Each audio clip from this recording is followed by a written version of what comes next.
ای آچه چرا موی سفیدت نمیکنی؟ دیدن نبی خواهد دل من پیر شدنت را. بزرگترین نعمتی که خداوند به انسان عطا نموده است مادر می باشد. مادر اولین آموزگار، اولین راهنما و اولین چراغ زندگی هر یک شخص می باشد.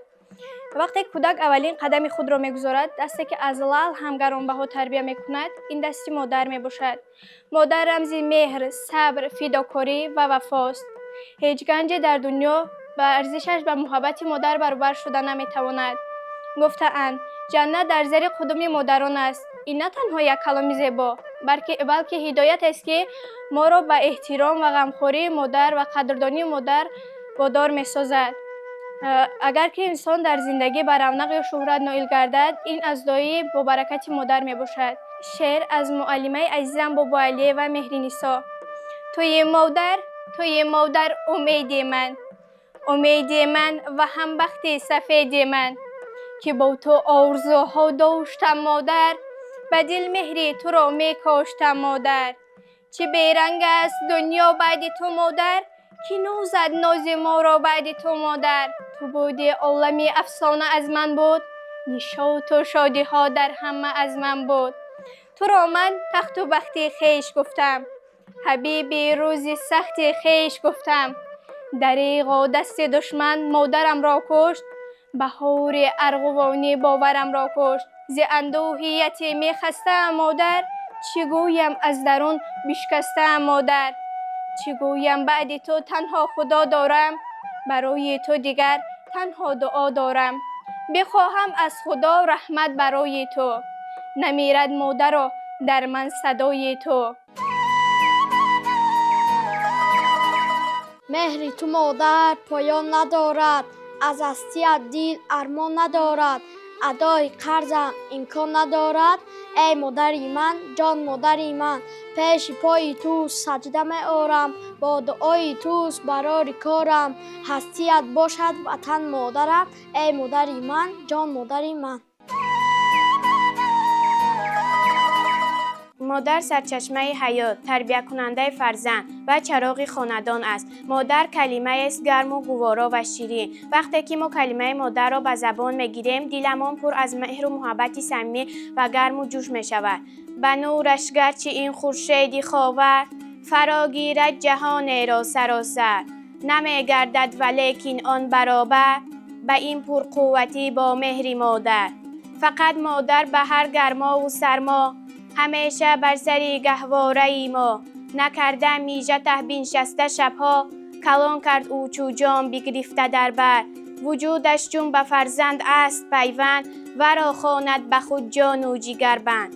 اگر خار خلد بر پای فرزند، دلی مادر شود محزون مقرر. برای فکر و یادی پر امیدش، برای حرمت موی سفیدش، به جان هم خدمت و حرمت کنیدش. نباشد تا که چشمش هیچ گهتر. دلم خواهد رود بر کوه مادر، وجودم پر شود از بوی مادر. تمامی روی دنیا بگشتم، ندیدم روی خوش جز روی مادر. مادر بهترین کلمه است که ما به زبان می آوریم. از این رو همیشه می خواهم بنگرم و لحظه تشنگی دیدارم را بشکنم. هیچگاه از دیدارش سیری ندارم، چون که هستی مادر، مهر مادر مثل شعله آفتاب است. آبروی اهل دین از خاک پای مادر است. هرچی دارد این جماعت از دعای مادر است.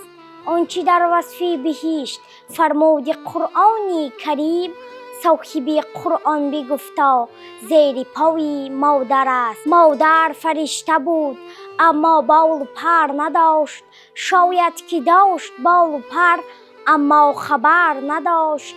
یا داشت آگهی ز پر و بال خویش، لیک میل جدا شدن و ز من و از پدر نداشت.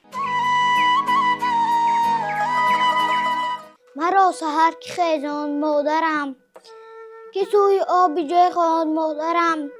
که چای گرم نوشان مادرم، که کرتم بپوشان مادرم، که گل به دست من داد مادرم، که مکتبم فرستاد مادرم. مرا که گفت قابل مادرم، کیست به من جان و دل مادرم. بر روی خاندان تو دلم گم میزند مادر، به نوری دیدگان تو دلم گم میزند مادر. شبانگه که برگردم ستاره میزند چشمک، به چشمی مهربان تو دلم گم میزند مادر. به هر محفل سخن گویم صدای تو رسد بر گوش، به آهنگ بیان تو دلم گم میزند مادر. به من تو مورد دردی سر فرستی تا امان باشم، به ارمانی نگاه تو دلم گم میزند مادر. به نازی من نیازی میادیلی درد آشیان کو، به لطفی به خزان تو دلم گم میزند مادر. کسی مثل تو عاشق نه بر جان و جهانی من، بمیرم در جهان تو دلم گم میزند مادر.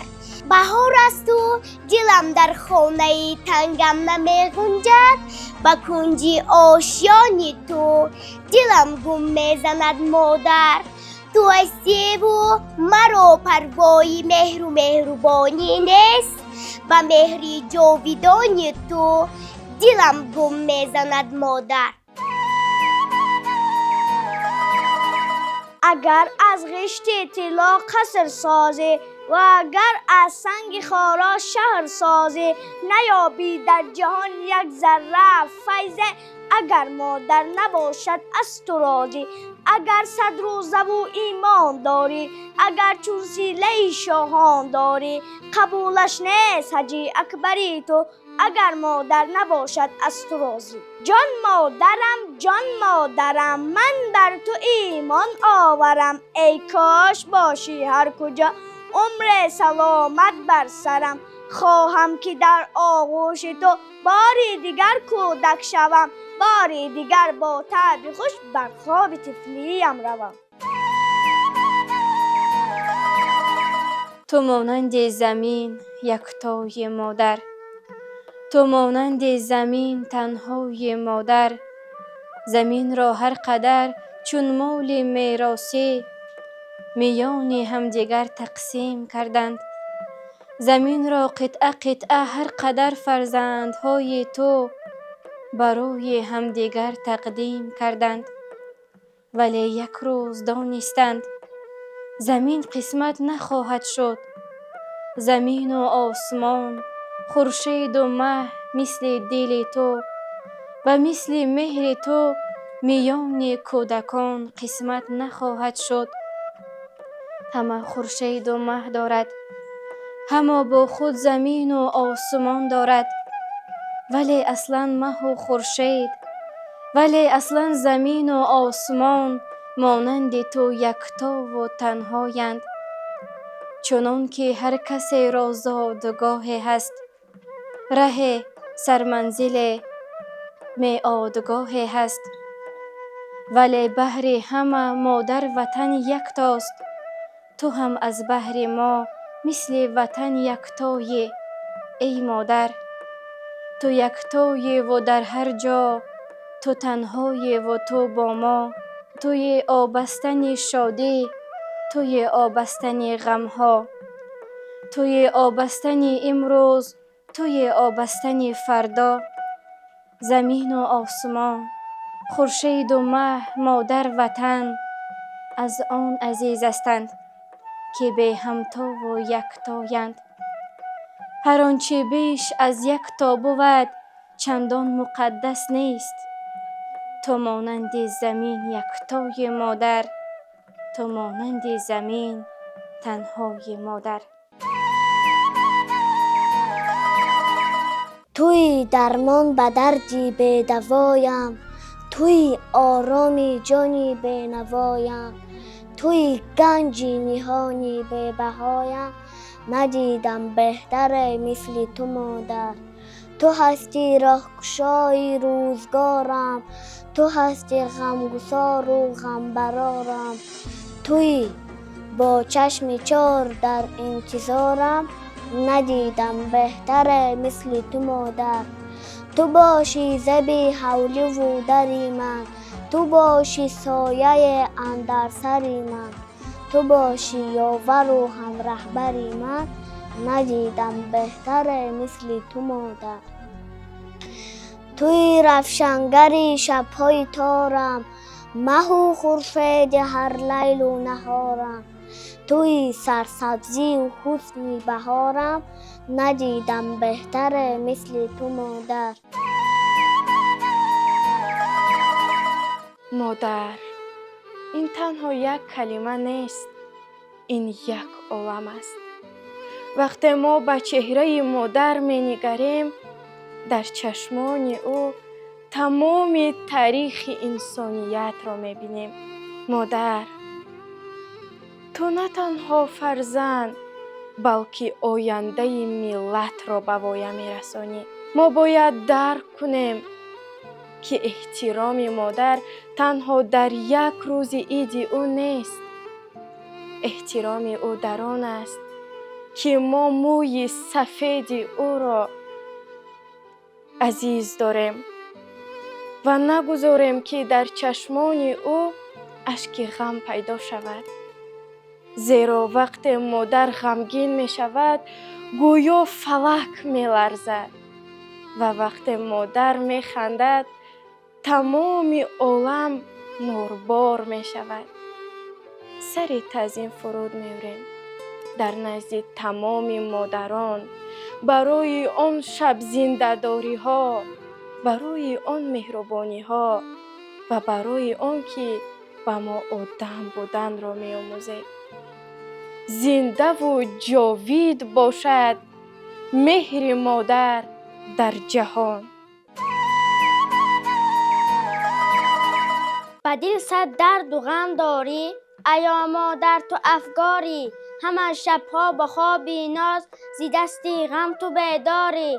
هزاران آفرین مادر، روزانت گذشت از سر. تن و جسمی تو است از سنگ، دلی تو است از مرمر. ز یزدان یک طلب دارم، به نام سجده آرم. بماند جاویدان مادر، که تنها اوست غمخوارم.